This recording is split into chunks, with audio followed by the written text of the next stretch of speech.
اور اس عورت نے ایک ایک کھجور اپنی بیٹی کو دے دی اور تیسری کھجور جو وہ خود کھانے لگی،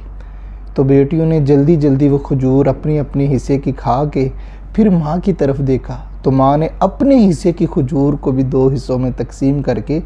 اپنی بیٹیوں کو دے دی۔ حضرت عائشہ صدیقہ نے یہ سارا معاملہ محبوب علیہ السلام کے ساتھ جب بیان کیا تو آقا علیہ السلام نے ارشاد فرمایا، جو اپنی 2 بیٹیوں کو اچھی پرورش کے ساتھ پروان چڑھاتا ہے، ان کی تربیت اچھی کرتا ہے، کل قیامت کا دن ہوگا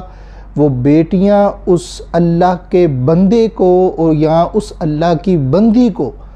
دوزخ میں جانے کے لیے ڈھال بن جائیں گے۔ آقا علیہ السلام نے ارشاد فرمایا، کسی عورت کے لیے یہ بہت مبارک ہے کہ اس کے ہاں پہلی جو ہے وہ اولاد لڑکی ہو۔